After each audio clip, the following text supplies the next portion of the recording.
Assalamualaikum warahmatullahi wabarakatuh. Halo semuanya, jumpa lagi dengan saya Chow Sing Sing, kurator dari podcast Horror Night Story. Halo, apa kabar semuanya? Semoga kalian semua sehat-sehat ya. Dan seperti biasanya, pada malam hari ini saya kembali dan akan menghadirkan sebuah kisah mistis untuk kalian semua. Kisah mistis kali ini saya datangkan dari treat horornya Mas Simple Man lagi ya, yang menceritakan tentang seorang om-om yang memiliki ilmu, tapi ilmunya itu digunakan untuk kebaikan. Ya pokoknya intinya itu dia ngerti tentang dunia gaib lah ya.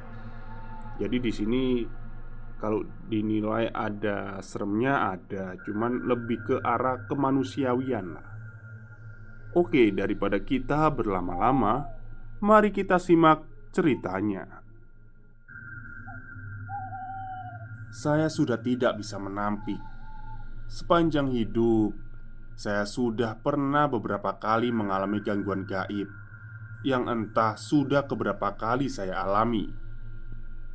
Mulai dari gangguan biasa sampai gangguan yang sampai membutuhkan campur tangan pertolongan orang lain. Mulai dari sosok anak kecil yang tidak terima karena binatang kesayangannya nyaris saya tangkap, sampai hantu wanita yang dulu sempat mampir ke kehidupan saya, meminta saya. Tapi sampai saat ini, saat saya menulis tulisan ini, ada bagian dari diri saya yang lain yang masih menolak hal ini. Dunia lain, atau apa yang disebut sebagai dunia goib, masih terlalu tabu bagi saya. Padahal saya sendiri sudah tidak asing dengan hal ini. Sampai akhirnya saya mendapatkan jawaban dari seseorang. Beliau menyebut apa yang saya alami ini dengan sebutan padur, di mana batas dua dunia dipertanyakan. Bila saya menyelam ke dalam ingatan masa lampau saya jadi mengingat satu kenangan, di mana itu adalah pertama kali saya mulai bersentuhan dengan hal gaib. Ya, saya ingat betul saat melihat wanita mengenakan pakaian putih, berambut panjang, sedang berlutut membelakangi. Ini sedikit menggelitik, tapi cukup membuat merinding, terutama bila memikirkan bahwa apa yang saya lihat adalah saat di mana matahari masih di atas kepala. Ini siang hari loh. Tak hanya itu, saya sedang bersama kawan lain, lebih dari 5 anak. Jadi, apakah benar hantu hanya muncul di waktu malam? Rumah saya berjarak tak jauh dari kuburan. Di depan rumah saya ada lahan luas, lahan milik Bu Rombe. Kalian tahu kan siapa dia? Dari lahan Bu Rombe bisa melihat langsung ke arah gerbang kuburan, tempat saya melihat wanita misterius itu. Saya yang pertama melihat lantas berhenti, mematung memandang ke sosok misterius itu untuk membenarkan apakah yang saya lihat itu benar-benar saya lihat. Saya lalu memanggil sepupu saya. Bertanyalah saya kepadanya, iku opo?" Sepupu saya juga melotot, bingung, melihat bersama-sama ada keinginan untuk mendekatinya. Serius, waktu itu saya sudah berjalan perlahan-lahan mendekat. Mungkin penasaran, tapi untungnya saat itu sepupu saya menghentikan. Dia lebih memilih memanggil Simba, kakek saya yang kebetulan sedang berkebun di samping. Pergilah saya ke kakek bersama dengan sepupu saya itu. kami memaksa orang tua yang cukup renta itu untuk ikut melihat sosok wanita yang membelakangi kami tepat di area perkuburan. Saat kami menunjukkan itu kepada beliau, sosok itu hilang, lenyap, benar-benar tidak ada di tempatnya. Aneh. Saya dan sepupu bengong. Kakek ngedumel, marah, bilang kami sedang mengerjainya. Saya bertanya ke sepupu untuk membenarkan apakah penglihatan saya menipu. Sepupu saya hanya menjawab apa yang saya lihat dan juga dia lihat. Tapi bagaimana sosok misterius itu bisa menghilang? Entahlah. Sampai sekarang, tiap saya mengingat hal itu antara geli dan tidak habis pikir. Lalu semakin dewasa saya masih mencoba berpikir secara rasional. Meski pengalaman saya dengan dunia seperti itu semakin banyak, disinilah saya bertemu dengan Bono, seseorang yang akan saya ceritakan hari ini. Pertama kali saya kenal dengan Bono karena teman saya, seorang perempuan, rekan kerja yang sedang dipelet oleh seorang laki-laki. Teman saya berkata bahwa sudah 1 minggu dirinya merasa aneh. Merasa setiap malam dia melihat ada seorang wanita tua yang berdiri di depan jendela kosnya.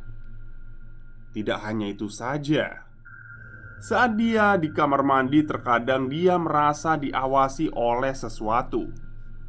Sesuatu memandanginya dari atas celah genteng. Wujudnya menyerupai sosok berbalut kain kafan beraroma busuk. Busuk sekali. Namun, setiap dia di samping lelaki sebut saja Doni, dia merasa aman. Teman saya hanya berkata, "Antarkan saya ke sini." Saat itu waktu menunjukkan hampir tengah malam. Saya merasa aneh. Tidak biasanya anak itu seperti ini. Karena kasihan, akhirnya pergilah saya menjemput dia.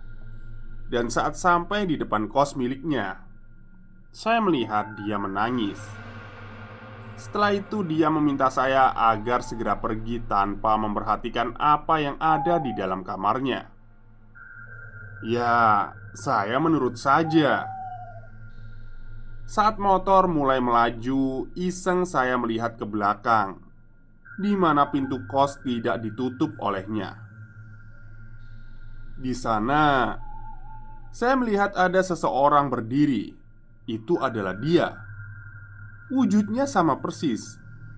Tapi teman saya yang duduk di belakang langsung mengatakan, "Udah, nggak usah dilihat, cepetan pergi." Selama perjalanan saya tidak bicara sama dia. Badan saya sebenarnya merinding, bingung. Yang saya bonceng ini sebenarnya siapa ya? Setelah menempuh kurang lebih 2 jam perjalanan, sampailah kami di sebuah rumah yang sederhana. Rumah biasa 2 lantai. Teman saya turun lalu mengetuk pintu, memanggil nama Om.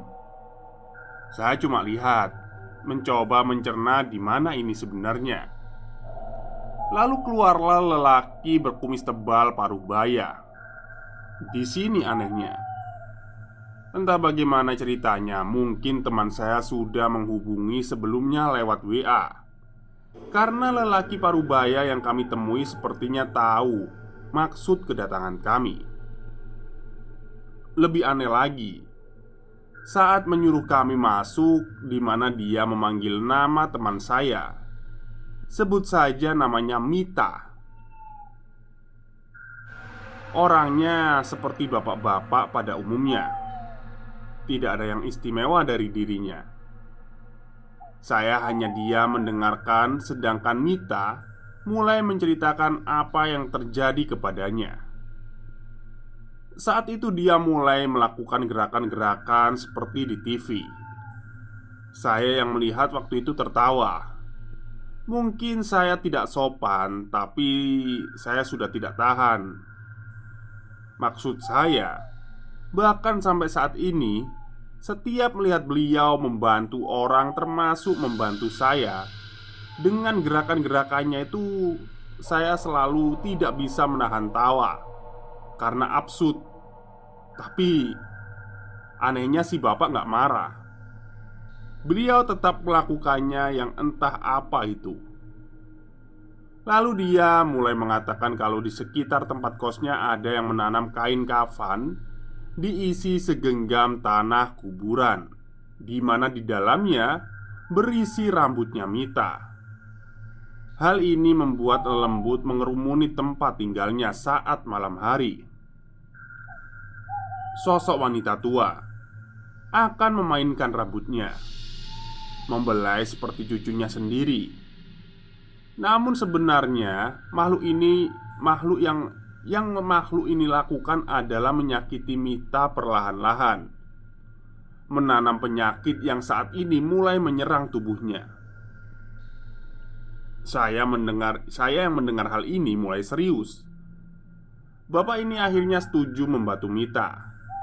Tapi Mita harus membawa bapak ini ke tempat kosnya. Nah, disinilah saya mulai percaya bahwa bapak ini bukan orang biasa, benar-benar di luar nalar. Tapi cerita Mita ini akan saya ceritakan lain kali karena ceritanya cukup panjang. Malam ini saya hanya ingin menceritakan padur tentang bapak yang saya panggil dengan Pak Bono ini, dan apa saja yang saya dapat dari kisah-kisah beliau sampai di titik ini. Oke, lanjut. Malam itu saya dihubungi oleh beliau, Pak Bono, di mana beliau meminta tolong saya untuk menolong seorang nenek yang belum bisa mati, dan menurut keluarganya hal ini tidak wajar. Saya yang mendengar beralasan kalau saya sedang berada di luar kota. Nah, tiba-tiba Pak Bono mengatakan, "Ya sudah kalau gitu, saya titip salam ya buat ibumu yang sedang masak rawon di dapur." Nah, kaget dong saya. Bagaimana orang ini bisa tahu? Akhirnya saya mengatakan kalau saya mau menemani beliau. Malam hari selepas Isya, Pak Bono datang menjemput saya dengan mobil. Beliau sempat bertamu walaupun sebentar. Disinilah hal yang paling saya hindari. Pak Bono melihat sekilas dan langsung tahu di mana saja penghuni di rumah yang saya tinggali ini. Ya, rumah saya sebenarnya cukup menyeramkan. Oke, kita berangkat saat waktu menunjukkan tengah malam.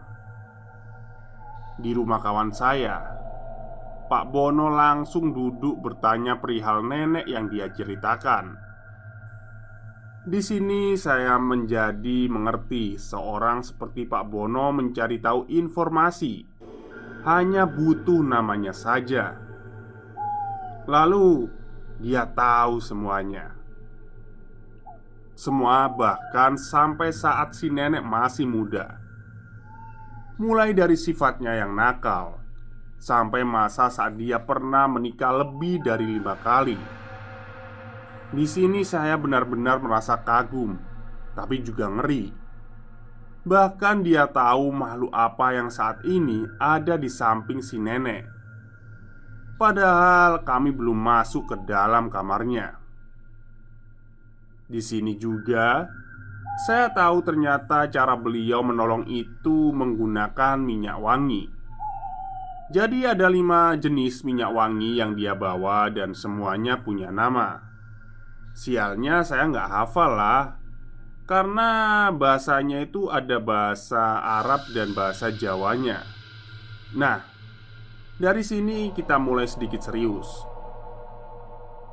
Sambil bercanda dengan tuan rumah, saya memperhatikan Om Bono mengolesi telapak tangannya dengan 1 botol kecil dari 5 minyak yang ia bawa. Dioleskan begitu saja. Harumnya langsung memenuhi ruangan. Tapi siapa sangka, bila sebenarnya saat dia sedang berdialog dengan tuan rumah, Om Bono sedang melihat keseluruhan lingkungan ini. Dia tak mau kecolongan, itu katanya. Karena sebelum bertindak, tidak ada yang tahu bagaimana makhluk seperti mereka bertindak. Sudah lebih dari 4 kali saya memperhatikan Om Bono mengolesi telapak tangannya. Sampai akhirnya di botol kelima dia mengatakan kalau sosok yang ada di samping nenek bukan khodam sembarangan. Karena saya juga baru tahu dan menyadari bahwa minyak yang aromanya sewangi itu bisa lenyap dalam hitungan detik. Aku biasanya cuma pakai minyak satu ini, tapi rupanya yang memegang Simbah ini bukan makhluk sembarangan, kata Om Bono sambil tertawa. Setelah berhasil menemukan minyak yang tepat, barulah lelaki itu meminta tuan rumah menunjukkan kamarnya. Saat itu, saya diminta tuan rumah untuk ikut, walaupun saya sebenarnya malas sekali. Tapi ya sudahlah, saya juga penasaran bagaimana metode Om Bono kali ini. Om Bono masuk ke dalam kamar tempat nenek itu sedang tidur di atas dipan tua. Saya ikut masuk dan saat itulah saya melihat dengan mata kepala sendiri. Nenek yang tidur di dipan itu langsung duduk lalu melotot sama saya sambil bertanya, "Iku sopo?" Saya masih ingat wajahnya. Om Bono langsung berteriak, "Sese, ojo mlebu sik." Jantung rasanya tidak karuan. Badan langsung dingin. Sementara tuan rumah mengatakan kalau jangankan duduk, menggerakkan anggota tubuh saja harus dibantu. Di sini saya cukup terkejut mendengarnya. Cukup lama Om Bono berdialog dengan wanita tua ini. Saya dan tuan rumah hanya mendengarkan dari luar. Anehnya, dengan Om Bono wanita tua ini baik sekali. Padahal biasanya dengan orang baru atau orang yang sebelumnya dimintai tolong tidak pernah seperti ini. Saat itu baru Om Bono mengizinkan kami masuk.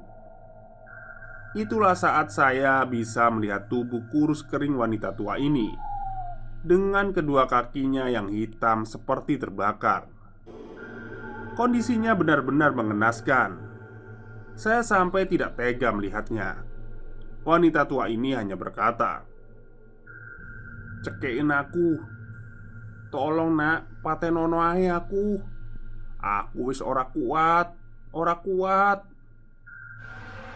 Wanita itu terus berteriak seperti itu. Om Bono lalu berdialog dengan tuan rumah, bertanya, apakah beliau memiliki guru. Anak-anak tidak ada yang tahu. Om Bono juga tidak bisa menebak lebih jauh. Lalu Om Bono menunjuk sudut kamar. Di sana beliau berkata, "Wujudnya jelek sekali. Ini khodam milik gurunya yang menurun tanpa sengaja. Kasian, karena Simbah tidak tahu kalau dia diikuti." Setelah berdiskusi dengan tuan rumah mencari jalan yang terbaik, akhirnya sepakat bila Om Bono akan mengambil secara paksa. Beliau memijit kaki wanita tua itu yang sebenarnya tidak bisa digerakkan, sembari bertanya kepada tuan rumah, "Pernah mengganggu nggak?" Salah satu anaknya menjawab, "Pernah om. Kadang dia suka memanggil-manggil, tapi suaranya itu terdengar bukan suaranya ibu. Terus dia suka menggoda malam-malam." Om Bono hanya mengangguk. Saya yang penasaran lalu bertanya, "Memanggil gimana mas?" Nah, disinilah tuan rumah bercerita. Saat beliau tidur, di kamar tiba-tiba terdengar ada suara, "Ti, Bangun, Ti. Kesini, Nduk. Ibu kangen. Seketika itu, Bu Sumiati anaknya akhirnya terbangun, mencari sumber suara yang rupanya datang dari kamar wanita tua itu. Perlahan-lahan, Bu Sumiati mendekat. Dia berdiri di depan pintu, berniat membuka saat beliau menyentuh. Lalu dari balik pintu itu terdengarlah suara yang menggelegar. "Kamu itu gak kasihan sama aku? Aku ini lapar." Suara itu seperti suara lelaki. Akhirnya semenjak kejadian itu, setiap malam sebelum tidur Bu Sumiati menyiapkan makanan di atas piring, meletakkannya begitu saja di dalam kamar. Dan anehnya, makanan itu bisa habis dengan sendirinya. Padahal wanita tua itu tidak bisa bergerak sama sekali. Bono terus-terusan memijit. Lalu perlahan-lahan wanita tua itu mulai menjerit, seperti kesakitan. Padahal Bono hanya menyentuh kulitnya saja. Tapi rasanya teriakan wanita itu seperti badannya sedang dikuliti. Anak-anak dari wanita itu sampai meninggalkan ruangan, tidak sanggup melihat ibunya tersiksa seperti itu. Saya menemani Bono selama proses itu. Lama sekali. Sampai akhirnya wanita tua itu akhirnya dia datang. Bono lalu memastikan bahwa tak ada lagi yang menahan si wanita ini. Untuk itu Bono meminta baju bekas dari wanita tua ini. Bono berkata, "Khodam yang entah milik siapa ini menurun secara tidak sengaja. Ditambah rupanya dulu wanita tua ini diam-diam memperagakan sesuatu yang Bono tidak bisa ceritakan. Namun beliau hanya menyebut saat muda wanita ini sangat-sangat nakal, sehingga dia harus menuai akibatnya." Tapi Bono merasa yakin bahwa kali ini mungkin tak lama lagi wanita ini bisa pergi dengan tenang. Dia sudah membawa khodam itu, menyimpannya dalam tubuhnya untuk dilepas di dalam rumahnya. Saya yang mendengar cerita itu dari mulutnya kadang merasa bingung. Bono tidak pernah meminta tarif, tidak pernah meminta apapun. Katanya, dia memang suka membantu. Hal itulah yang membuatnya merasa hidup. Saat Bono masih muda, dia sudah pernah mencari ilmu yang sangat hitam. Namun seiring waktu Bono percaya ilmu hitam dan ilmu putih tak berbeda jauh. Dia bahkan menceritakan pengalamannya membantu seorang ayah yang mau mencari pesugihan. Bono membantu, menuruti permintaannya. Namun beliau berpesan, perjanjian dengan makhluk seperti itu tidak sebanding dengan hasilnya. Namun ayah itu tidak mempedulikannya. Dia ingin kembali kaya. Saat itulah Bono menyadari bahwa manusia tidak lebih dari makhluk yang tidak tahu apa-apa dari luasnya dunia yang bisa dilihat dan tidak bisa dilihat. Ayah yang meminta pesugihan itu menjerit, melolong nyaris gila saat akhirnya menolak pesugihan itu setelah diperlihatkan apa yang harus dia bayar. Di mana di dalam semedinya ia melihat anak perempuan pertamanya dicabik-cabik oleh buaya. Tulang belulangnya disisakan untuk si ayah sebagai ganti harta yang bisa diberikan. Tapi itu adalah kisah masa lalu Bono. Sekarang beliau memilih bekerja di pabrik obat, sembari sesekali membantu orang. Jujur saja, Bono ini adalah orang yang aku hormati. Beliau juga bisa menjadi sosok teman sekaligus bapak banyak sekali pengalamannya tentang dunia ini. Tulisan ini saya buat untuk menghormatinya. Kalau di luar sana pasti masih banyak orang-orang baik yang tidak serta-merta menggunakan ilmunya untuk keburukan seperti lelaki ini. Ya, mungkin malam ini sampai di sini dulu cerita tentang beliau. Sampai jumpa dan selamat malam. Baik, itulah kisah singkat dari treat horornya Mas Simpleman mengenai Om Bono ya, yang bisa mengobati orang-orang. Oke, mungkin itu saja cerita untuk malam hari ini. Semoga kalian suka. Selamat malam dan selamat beristirahat.